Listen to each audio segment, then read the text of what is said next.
It was only 17 years ago, but it feels like forever ago.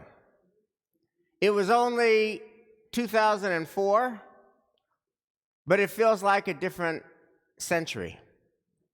In 2004, the writer David Brooks wrote a book about America called On Paradise Drive: How Americans Live and Always Have in the Future Tense. What does it mean to live in the future tense? According to David Brooks in this book on Paradise Drive, living in the future tense means that I have a problem today, but it's not really a problem because I so deeply believe that the future is going to be better than the past. I deeply believe that one fine day, this problem will be no more. One fine day, I'll have a solution. My house is too small. No matter. One fine day, we'll live in a bigger house. My income is too small. No matter. One fine day, I'll have a really much better job with a much bigger income. My health is challenged today, but no matter, because one fine day, I'm going to meet the right doctor who's going to prescribe the right treatment, and my health will be better than ever. Our adult children are struggling to find their way, but no matter, one fine day, they will be living the lives of their dreams. And as he points out, the entire touchstone of living in the future tense is that you believe that the future will be just so much better than the past. Now, I don't know if people believed that back in 2004, but it feels really hard to believe that today. The question that I hear more often and that I feel more deeply is, what happens if this is it? What if what we've got is what we've got? What if there is no one fine day? What if the present moment and the present muddle is what it is, and it is what it will be? That's it. Now, all of us know that that is true. For example, with COVID, even before the latest scary news, we all knew that there's not going to be one fine day when the government or health authorities are going to say, it's over, go back to your life that you had before COVID. We all know that for all of us, for the indefinite future, it's going to be about risk mitigation, which means that families throughout America are going to be disagreeing about basic questions like, can we go to the movies tonight? And can we go out for dinner before or after? It is what it is. And it is what it is not just with COVID, it is what it is in life. Our house is what it is. My job is what it is. My health is what it is. Our marriage is what it is. The welfare of the people that we love is what it is. There's no one fine day panacea. Now, how do we do a deep Thanksgiving when it is what it is? How do we do a deep Thanksgiving not about some imaginary perfect future, but about the complex moment that we actually live in? And we get wisdom on this from the matriarch who receives the least press, our mother Leah. You may remember that Leah marries Jacob, and Leah's sister Rachel marries Jacob. And you may remember that Jacob loves Rachel, but Rachel struggles to get pregnant. And Jacob does not love Leah, but Leah is blessed with fertility. But what Leah wants is not just children. Leah wants her husband's love. And she lives in the future tense. She lives with the belief that one fine day, the love that I don't have now, I will have. And so she gives birth to her first son, whom she names Reuben. And the Torah says when she names him Reuben, it means, since I have given my husband a son, now maybe my husband will love me. But still, he doesn't love her. Then she gives birth to her second son, and she names him Simon, since I have given birth to two sons. Now, maybe my husband will finally love me. But still, he doesn't love her. And then Leah gives birth to her third son, whom she names Levi.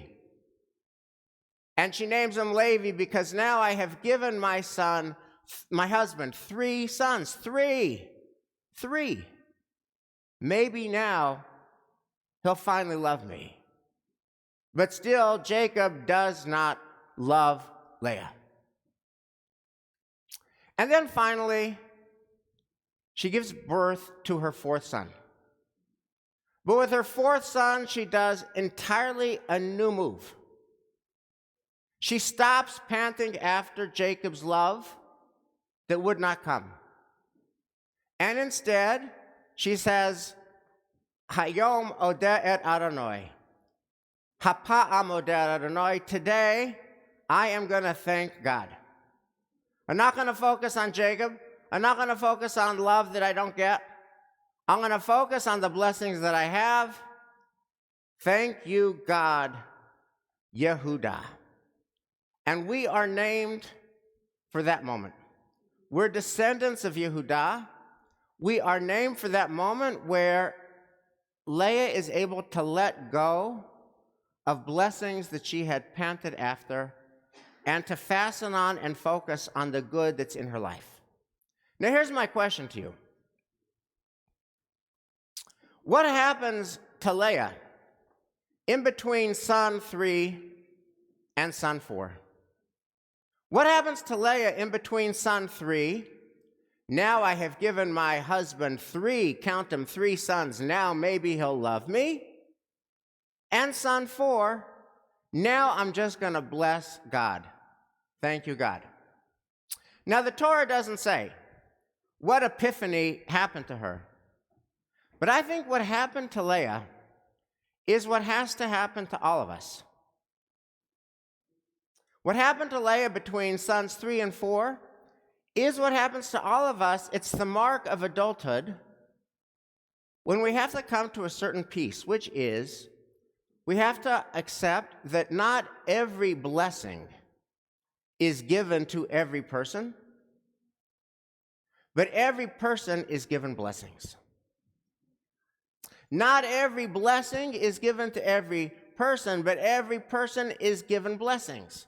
And what do you do with that? Not every blessing is given to every person. Leah has to say to herself, it doesn't serve me. It just doesn't serve me to continue to pant after blessings that I don't have. But every person is given blessings. Look at the blessings that I have. I have 4 sons.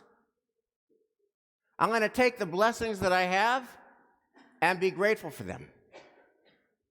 I'm going to take the blessings that I have and go deeper with them. I'm going to take the blessings that I have and find a deep contentment with them. And that is what Leah does. She no longer ever again seeks after Jacob's love, and instead she goes deeper with motherhood. Turns out she ends up having another 5 children. She has 2 more sons, Gad and Asher, through her concubine Zilpah. That's what they did in the biblical era. And then she has another 2 of her own biological children, Zevulun and Issachar. And then she has her daughter Dinah, which means that of the 13 children of Israel, Leah was the mother of 9 of them, the biological mother of 7, and the mother through the other 2 through Zilpah. 9 out of 13.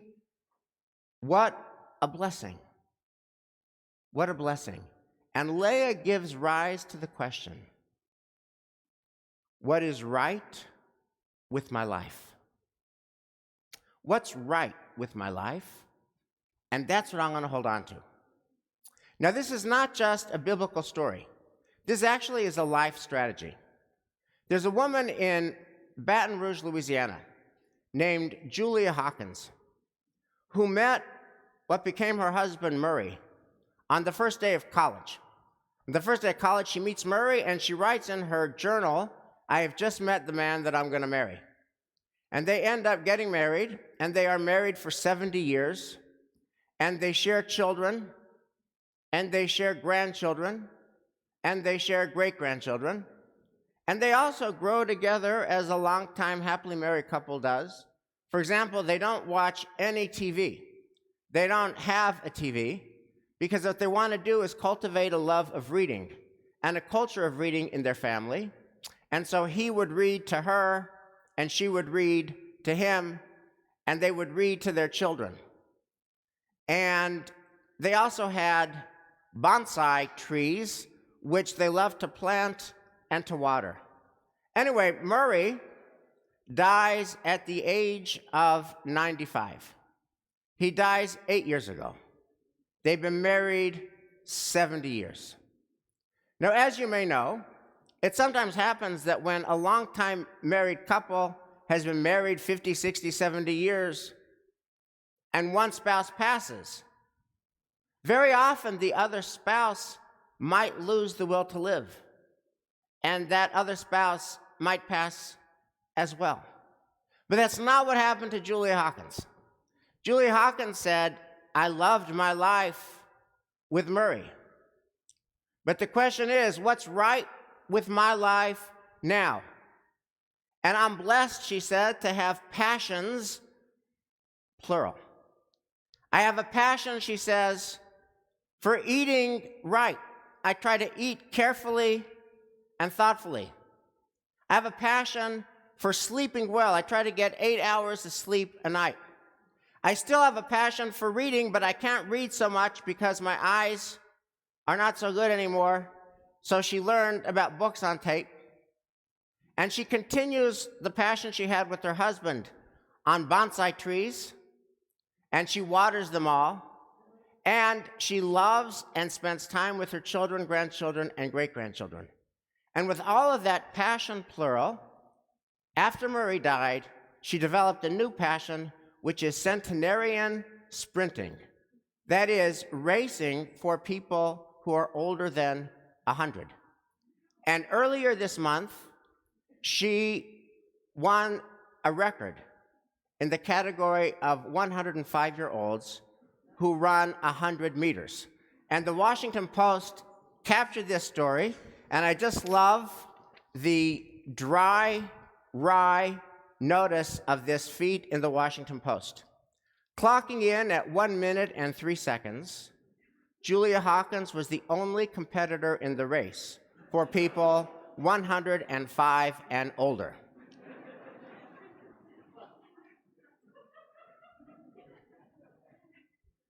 Her life is far from perfect.